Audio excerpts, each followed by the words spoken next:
Welcome back to Valks Valley, and specifically to Brian, who was not on our last episode because I was able to quickly, before I went on vacation, talk to Anya Armentrout.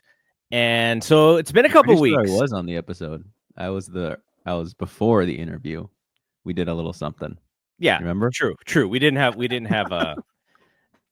like a long discussion. We were able to recap the game. But I'm sure you have takes. You have lots of thoughts. You have things that you've been wanting to talk about. So we'll talk about them here. I guess the first thing, because this has just been, I guess I should have expected it. This is a brand new franchise, Bay Area, learning to appreciate, learning to love, becoming fans of some of these players. And one, Julie Vanloo, was waived by the Valkyries. And you saw her social media post, which made it sound like she had no idea that this was coming. She was her country had just finished winning Eurobasket, and she was on her way back, and she wanted to join the Valkyries as soon as she could. And they waived her, and I don't know what the communication was there. I haven't heard anybody on the Valkyrie side actually explain. So before we even critique what that scenario was, I'd like to see their side of things. But beloved player, like I would say the most beloved player in the history of Bay Area sports, who was only on the team for like a handful of games. Like that was impressive how the fans really embraced just not only her, but just like the loss. It was like, oh my gosh, we're losing one of our own. Like this is insane. And it kind of caught everyone off guard. Before we even get into the why, what was your initial thought when you saw that come across? I think it was probably Twitter. I mean, I've been hinting that I thought that there could be someone from the initial 12 waived if they wanted to keep one of Amihir or Chen. I just didn't think it would be Van Loo. I kept saying Talbot, but she keeps starting, and I kind of felt like she was maybe starting more because they didn't have Janelle versus like, oh, Talbot's just this great starter. Like I think she is a really good player. I think she is a good player. That's why I was saying I thought you can get something for her in a trade because she's a vet. She does what you want her to do. She just doesn't do like much more, right? Like it's like she'll rebound, she'll pass, she'll shoot, she'll do all the right plays. I just didn't expect someone with like Van Loo, loved by the fans, kind of like can be really on, can also be really off a little bit. Like I didn't, that just didn't cross my mind. I thought that all the Eurobasket players were like, and I've told you, I told on this podcast, I was watching Eurobasket. Unfortunately, I didn't watch the finals, which sounded like the best game. But all of the Valkyries were like, first team all Eurobasket, second team Eurobasket. You stay won the Rookie of the Year award for that tournament. Yeah. Van Loo, second team, Xanda Lassini, first team, Salon. I don't know where she ended up, but she should have been up there if she wasn't. I think that's just because they might have lost a little too early. But I just didn't expect it. Didn't expect, neither did Julie, it sounds like. There were some quotes today from practice. They had practice. Oh, I didn't see them. Wednesday afternoon. It's over, and a few of the beat writers or beat reporters asked Nakase about the situation, and she kind of, she was saying, you could tell like she doesn't like doing this. She doesn't like cutting players. Like she's mentioned that they just need more players. She's like, I wish we had 15 roster spots. Yeah, and that's a topic amongst itself that everyone agrees there should be more roster spots. I wonder how they do that because in the NBA you have 15, but you have 3 two-ways, but then you don't have a G League in the WNBA. So are those players just like, how do you work with the activation stuff? Like if they count for a game towards the two-way, or do you just do a taxi squad like we do in our sleeper league where, you can't, that player just basically is like a red shirt unless you bring them out and then they're officially against the roster count. I don't know. Just so you could have that player rostered. That's a whole different discussion, but yeah, she was kind of, see that I know you said we don't want to critique, and I don't want to critique, but I think we should set the scene, right? Belgium won the Eurobasket tournament, a team that Julie Vanloo is on, a team that former Valkyrie Kiara Linskins is on, our team / country that Emma Miesemann represents. And they beat Spain in the championship round, which I forget if, it solidifies you a spot in the Olympics or kind of what happens after winning that. But there was a like kind of parade ceremony thing where you meet with like the royalty, like the Belgium, like I don't know if it's the king or queen, or I don't know how what they got going on over there, but it sounds like a celebration with the fans and with some people. And Julie, I don't think it's because of the prioritization rule, because I don't think she fits the qualifications of the prioritization rule, because it's 2 years of service and this is like her second year or something. So I think it's after 2 years it counts. But I think she wanted to get back as quick as possible to maybe be with the team for this Wednesday practice or something, or just get back to the Bay Area. I'm sure she's got all her belongings there right now.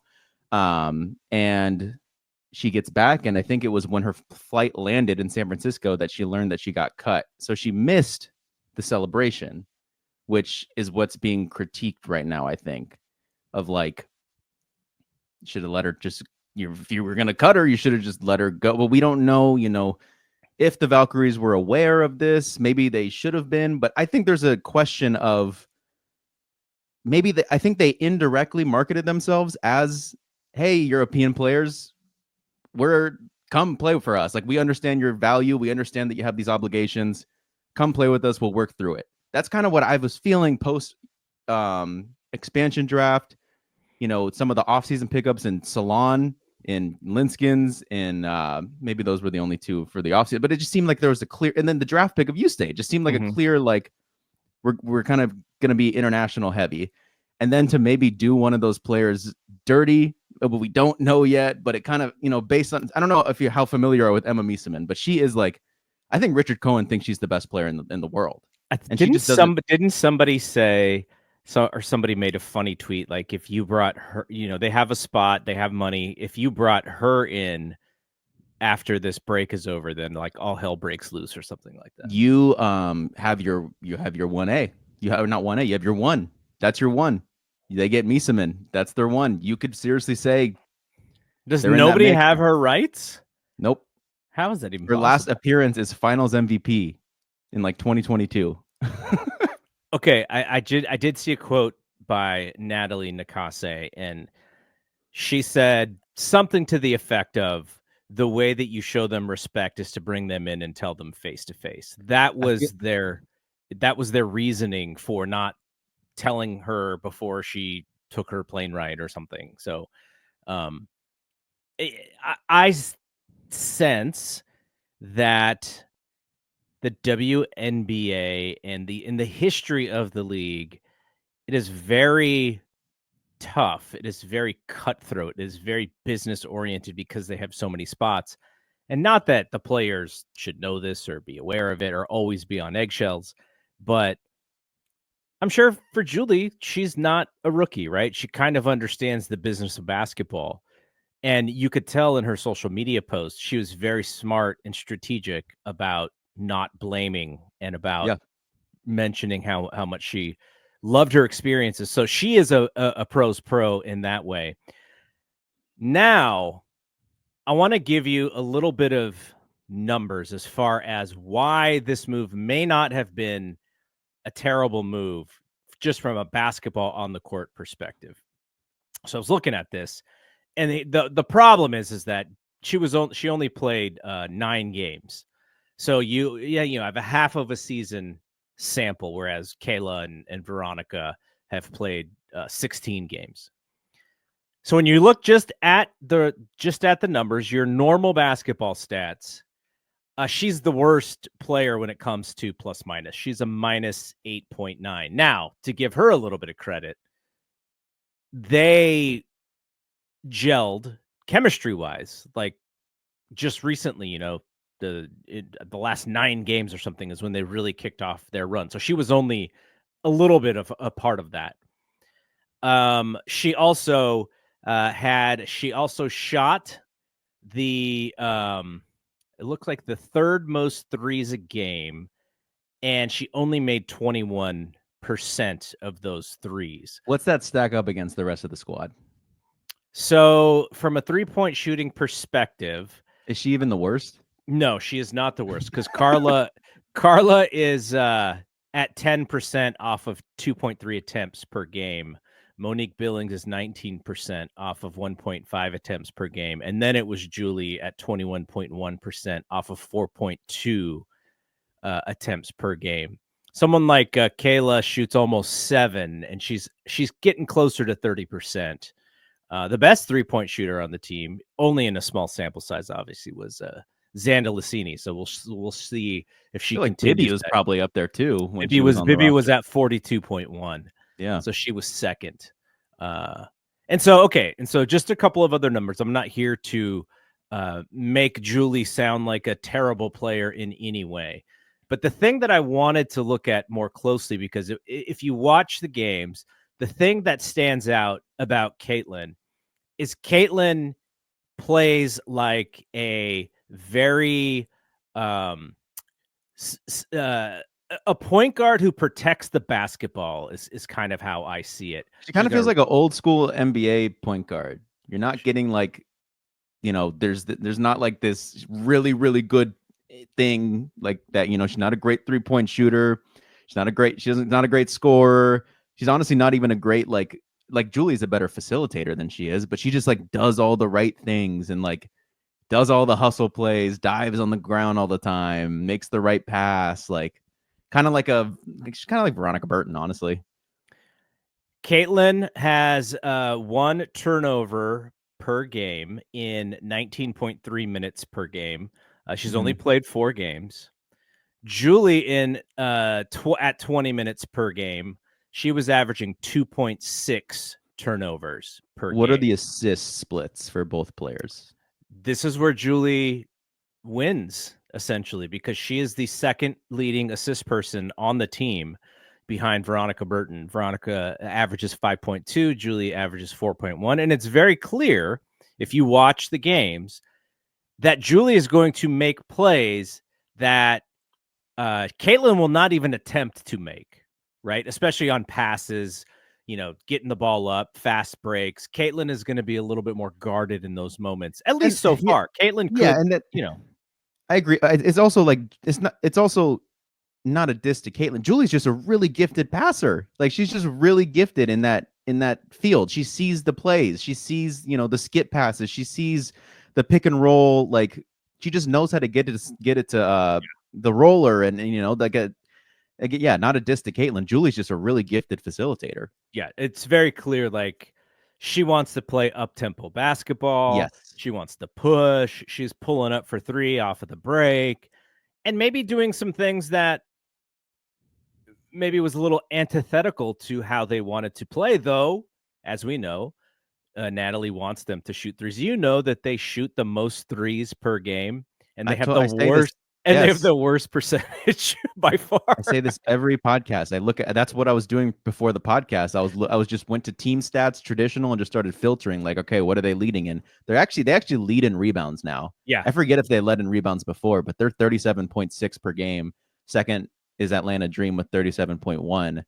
I think they're third in defensive rebound, third in offensive rebound, so that makes them first in rebounding. But yeah, 3-point attempts.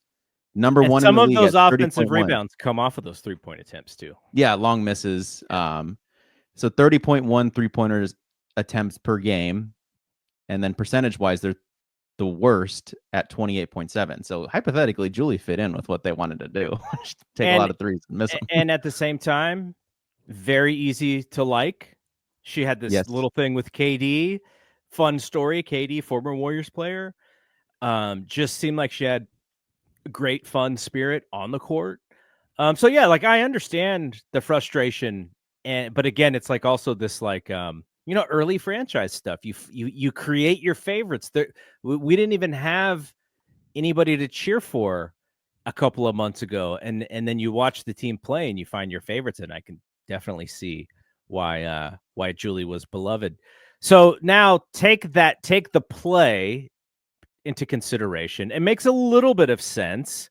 Yeah, it kind of felt like they were chasing that first game. Like that first game was like, it was like, oh my God, like, can she start for every single game for the rest of the year? Just that third quarter, 3 straight threes or whatever. I was in the building. It was so that might be the most electric Chase Center's been that I've been to. I've been to like 5 games now. But yeah, it kind of felt like that was like her best game. Was the very first one. And she might have picked it up coming back from Eurobasket. I don't think it's like, I think it's the initial shock. You start to look into the numbers and you're like, okay, this makes a little bit more sense. It was just the initial shock of, yeah, felt like a fan favorite.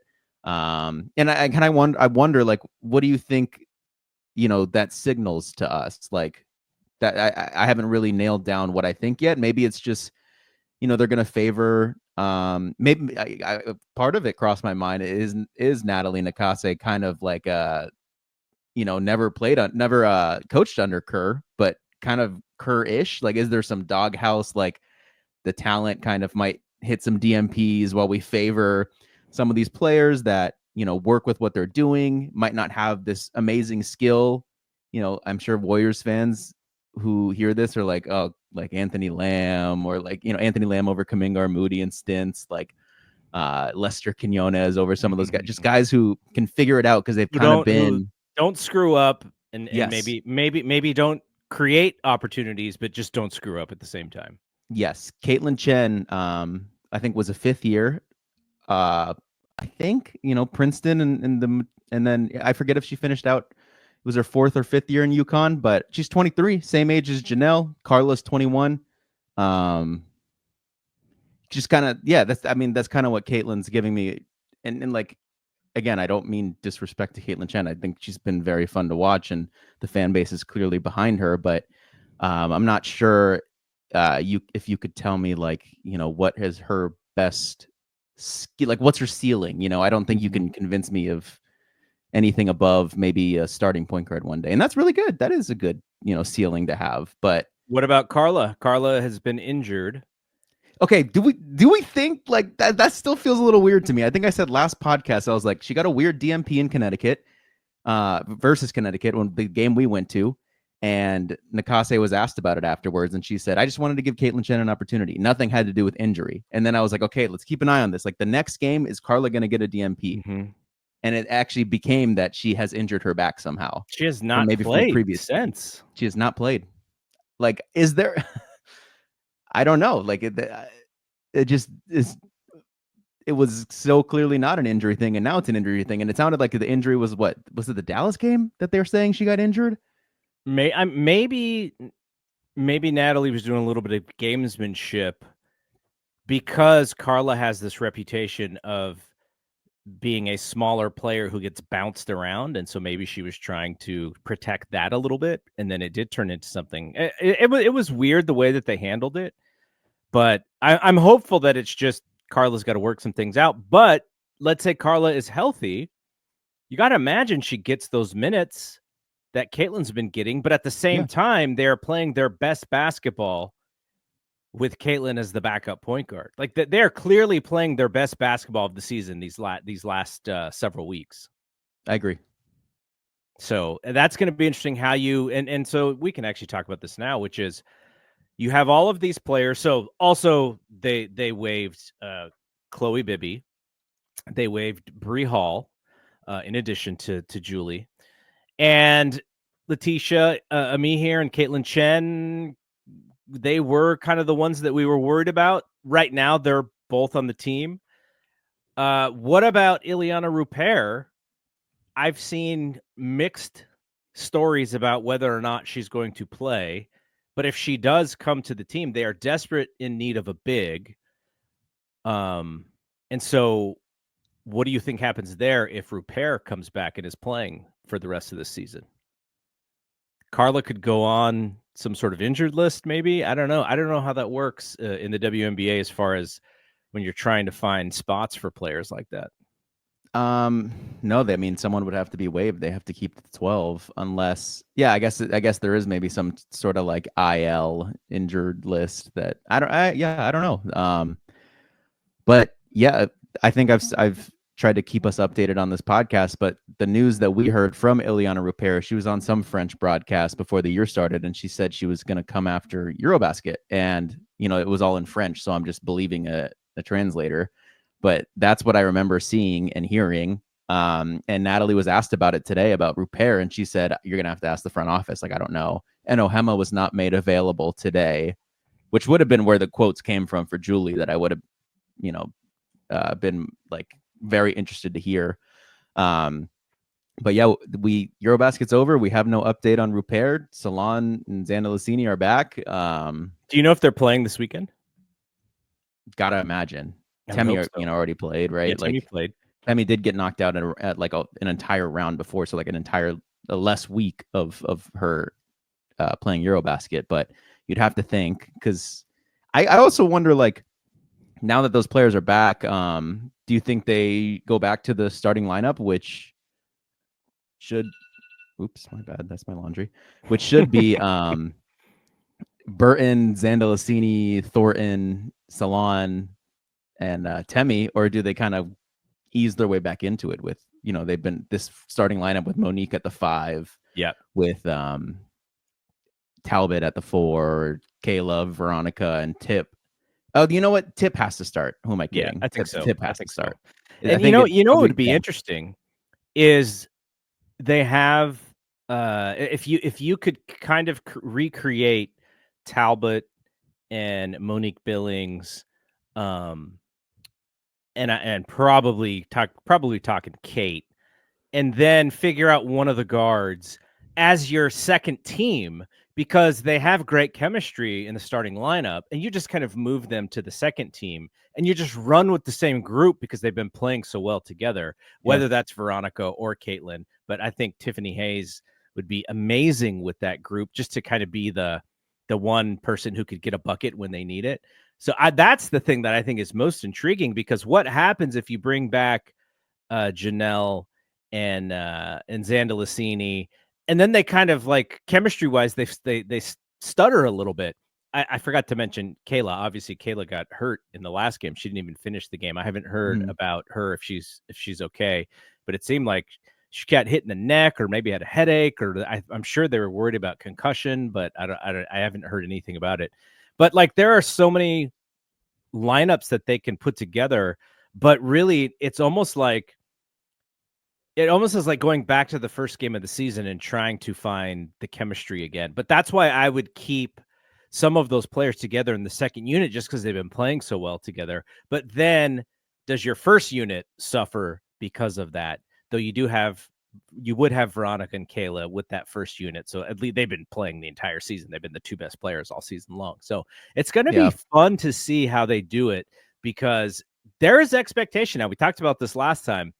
All of a sudden, you kind of expect them to win, which I know you did not want it to be like that, because you want not that I totally didn't want it, but yeah, I think, kind of putting stake in the draft and having players that you had, that were stuck on a contract, like it. Yeah, everyone's a free agent next year,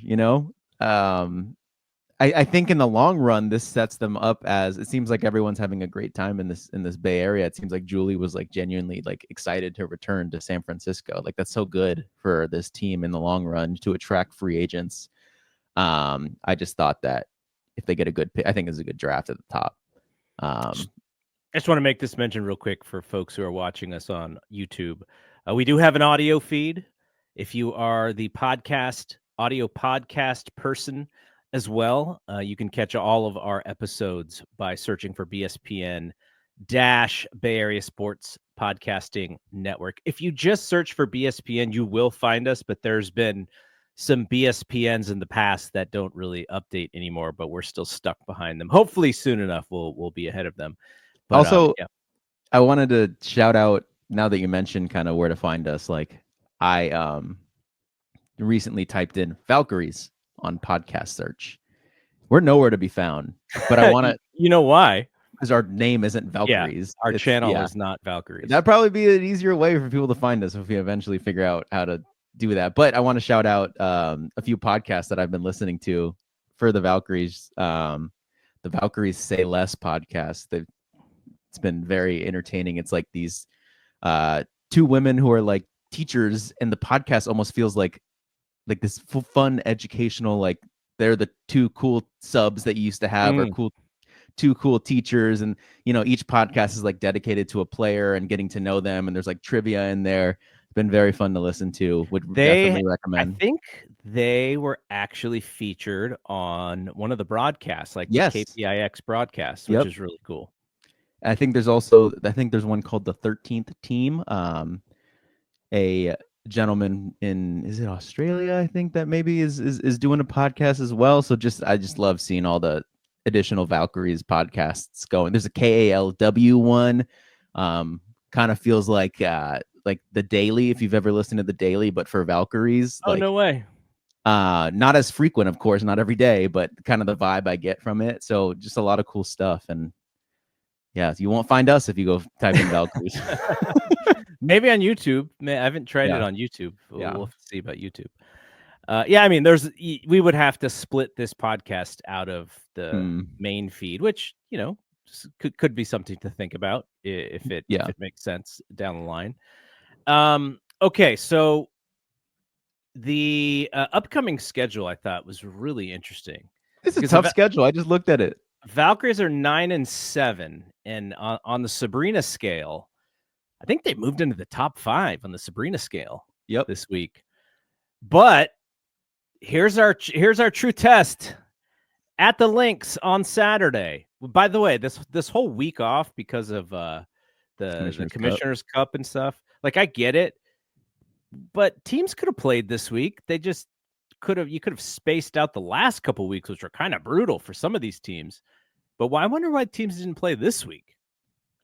I have 4th of July, maybe? I don't know. That would have been, what a great, just give the WNBA a holiday. They've got some good ones, with the, I guess, trying to think, like, we went to the June, no, we did not go to the Juneteenth game. That was cool, but we went to during Pride Month, but 4th of July, you just grab a holiday and say that's ours. That's all these sports leagues love to do. Well, the Major League Baseball just creates a hat for it and has everyone wear a 4th of July hat. I forgot. Yeah, MLB does 4th of July. So you have Lynx, then you have Atlanta Dream on Monday, so only one day off. So we have yet to see the Atlanta Dream. I think that's the one team we have yet to see. We've seen Indiana, we've seen Vegas, we've seen Minnesota, we've seen Phoenix, seen Seattle. Just going through it, I think that's the last team, because we saw Chicago for the first time. I think it's just Atlanta. How interesting. And we only play them. Oh, no, we do play them twice. But yeah, we haven't seen Atlanta yet. And then one day off again, and then another game, and you play the Commissioner Cup champion Fever. I imagine Caitlin's got to be back by then. But they were able to beat Minnesota without her, which was kind of amazing. Yeah, that was very impressive. And then the Aces. So we're talking a 4-game road trip here. Lynx, Dream, Fever, Aces. So we're going to have a lot of basketball to talk about. And then aren't you going to Vegas next weekend? I am, for the NBA Summer League. So we'll figure out when to record our next episode. I'm guessing probably on Thursday, if we can get it in. But yeah, so next week is starting Saturday is a crazy 4-gamer. And if they can go 2-2, I think that would be a fantastic road trip. If you're running through those teams, all quality basketball teams, and you go 2-2, I think that's fantastic. I agree. Okay, let's chit chat a little bit about this expansion stuff. Wait, let me see. Do I got my little gimmick here? Okay, here we go. Around the WNBA, Cleveland, Detroit, and Philadelphia adds 3 more expansion teams to next year's Toronto and Portland. So 2026, you get Toronto and Portland. 2027, Cleveland, or is it? Do I have that wrong? Or is it what year skips? Because I think Philly is 2030.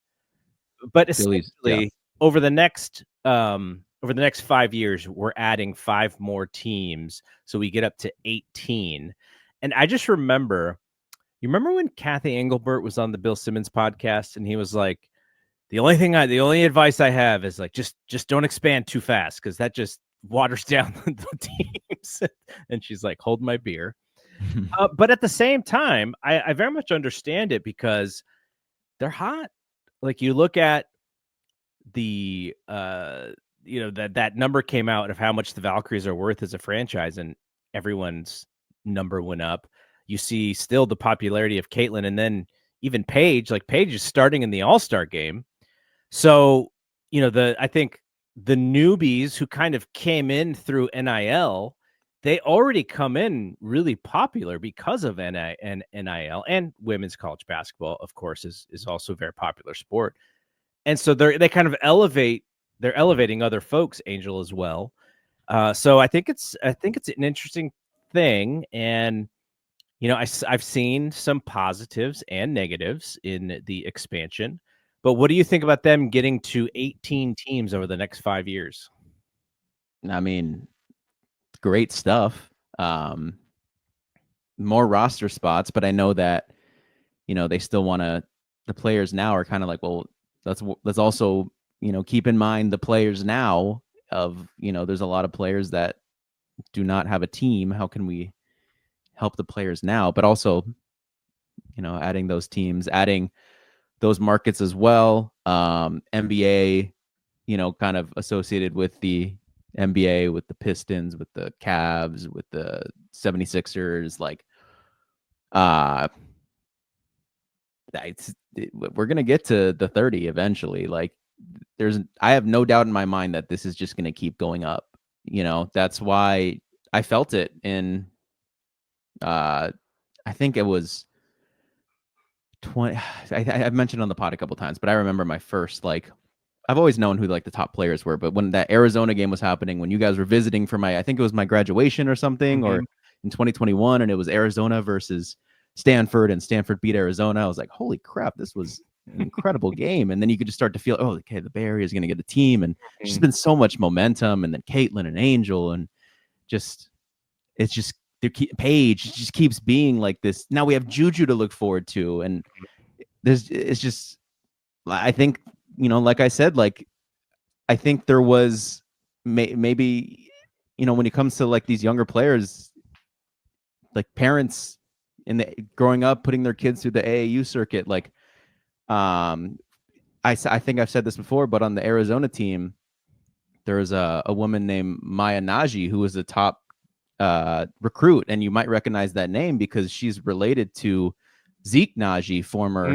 Arizona player who's on the Nuggets, and she left the team after being a top recruit after like 1 or 2 years and was like, I'm gonna go pursue like neuro surgery or something, like, because like, not only go for it, that's amazing, but like, she can go get paid way more than then, now that there's a realistic, like, there's an upwards trend, we'll see with the cap spike when they have the media deal go in. If it's like Sabrina said, maybe it's 4x. So like, you have players signing for 4 years, 4 million, like by the next thing, it just starts to become a very realistic career path. Now it's still the 1% of the 1%, right? But maybe there's some, maybe there are some jujus that were like, the parents were like, we're not going to invest everything into this AAU circuit, into your development, because this might not be a realistic career path in terms of, making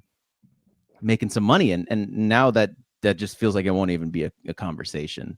They need to get the that split down, right, with the owners and the players. And I imagine player like that's going to happen, whether there's a lockout or something. The players are going to get their fair share. I guarantee it. Like, there's just too much upwards trajectory, too much of it being the players too. It's all the players. It's not like, I think Sabrina Merchant was saying it on the Athletic pod, where she was like, when the WNBA first started, it was all NBA owners that had WNBA franchises, and the NBA owners, it being just this capitalistic society, we're just like, we're not making money, and then they pull out, and now they want back in, and it's just, there's a reason for that. The league just feels like it's just skyrocketing, and to me, it's all the players, and the league's just feasting off of the Caitlin wave, off of the Angel wave, off of the Paige wave, and then realizing, oh, we have like already our LeBron James and Asia Wilson's here. Like, I remember when we talked to Sabrina the first time, and I think I said something to the effect of, it didn't seem like the WNBA was ready from a marketing perspective last year to take advantage of the new popularity. And I think they're doing a lot better, but that is also my fear by them expanding so quickly, is that they're just behind the eight ball when it comes to being able to market this thing correctly to make, money off of the league and such. So that is something to keep an eye on, but there will be growing pains 100% because you can't just add 5 teams and think about all these rosters. Like, are you going to invest in a full roster knowing that every year there's going to be like 4 or 5 players unprotected? Does that mean that players are going to get less years? Is everyone going to be on a 1-year deal? Just if unless they're like a super duper star, like that's kind of interesting the way that they're handling that. All right, let's quickly fast forward. I just wanted to mention the WNBA All-Star starters have been named. Aaliyah Boston, Paige Beckers, which was a little bit of a surprise in her first rookie season. Caitlin Clark, Nafisa Collier, Alicia Gray, Sabrina Ionescu, I always screw that one up.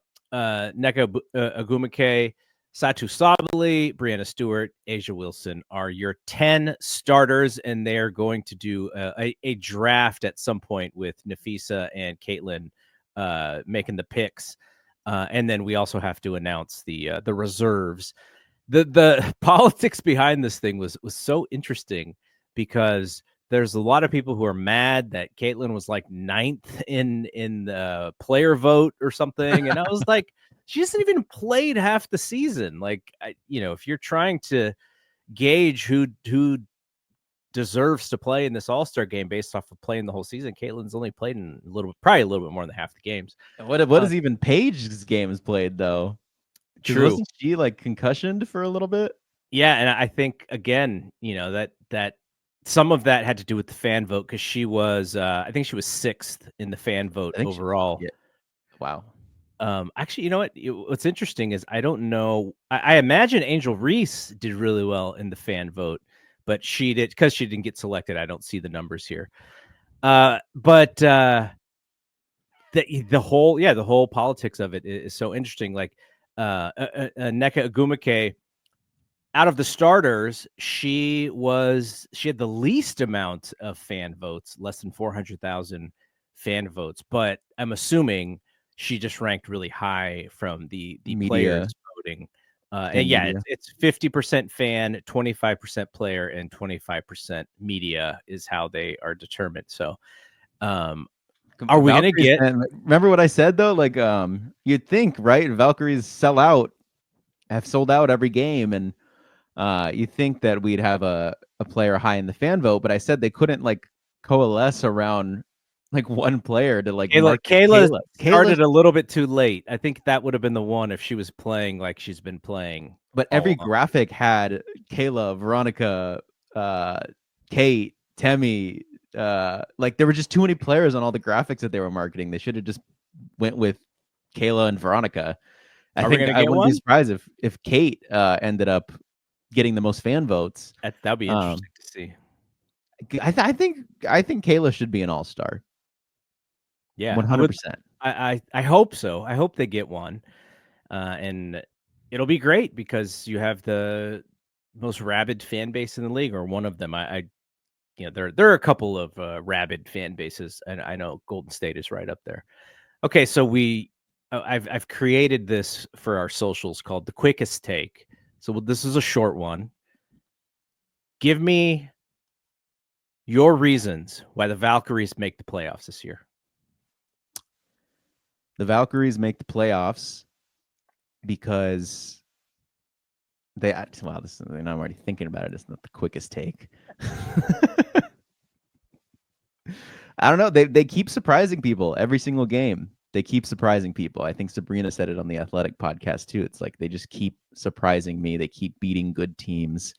They have like one of the best home records in the league. We'll have to see how they do on the away side, as they have a big a road trip coming up. But I think it's just players stepping up, and I think in the beginning of when we started doing this, I was like, okay, we got Tip Hayes, like that's probably our best player. And then, she dealt with some injuries in her face for the good start of the season. And Kayla stepped up and became our best player. And now Tip's back, and now Janelle's back. And now it's just, you have this roster that everyone complements each other and everyone works hard and plays hard. They all do the stuff that you want to see from a winning team, where you're making the extra play, you're diving on the ground, you're getting those rebounds, those, long rebounds, and just all playing together. And you don't really have a like an outshining ego in the locker room. Everyone knows that, they were the sixth woman on their team and they're all coming to play I just think that all that stuff that, we kind of knew from team building perspectives kind of feels like the Valkyries have shown you could throw it out the window. You don't need a one, just, get all these players that complement each other. It's kind of like, remember how we were making fun of the Chicago Bulls GM? Because he was like, do I want after the trade deadline this past season, he was like, do I want one best player or two best players, or do I just want 10 to 11 really good players? And I'll go with the latter. And we were like, this guy is just get fired. The Valkyries kind of represent that in a way of just, we have so many players that can just fill in for the spots down the roster. And I think that, I think the overall point, of this 2 to 3 minute quick spiel that you'll have to cut into 30 seconds is that it seems like every single game they want it more. Skylar Diggins, not Smith, Skylar Diggins had a quote, I believe. Her press conference was just basically praising that fact. And like, she's not happy that they lost and not happy saying this, but she was like, they just wanted it more than us. And did she F-bomb them during the quote? She F-bombed him a lot during the game. She plays with emotion. And she is so good. And you know what? She's a bucket. That's who I would have had over Paige in the starters. But, it's just, they want it more, and you could tell by their actions as well. Okay, I will quickly say, I think they have the depth to do it. Now, you're going to have to figure out the chemistry piece. But when you can go, 1 through 10, 1 through 11, and be really comfortable, you're going to be able to protect some legs in this long season. Now, they're not even halfway through the season yet. They're like 40% or 45% through. There are 9 teams right now that are kind of in the mix for 8 spots. And then the drop-off for Chicago, the Sparks, Dallas, and Connecticut. I just wonder which one of those 4 teams is going to come up and, fight for one of those spots, because as long as the Valkyries are in that top 9 and they're playing close to 500 ball, I think they have a shot. And again, that depth is going to help late in the season, because I think they may have fresher legs than some of these other teams who don't have as many players as they do. So that's why I think that they have a really good chance to make the playoffs. Yep. And, Seattle's above them at 5 at 10-7, but we know with the Sabrina scale that she has them above Seattle because they've beaten Seattle twice now, even though they're at 9-7 at the crushed them the second time. Crushed them. And you can make the argument that they had a few more players, they could have beaten New York. Now New York was out without John Quell and Leone Fibich, but the Valkyries were without a handful of players, more than New York was. So, even with that Phoenix game, they were down to the wire. And Steph Talbot has 2 or 3 in a row out of bounds turnovers.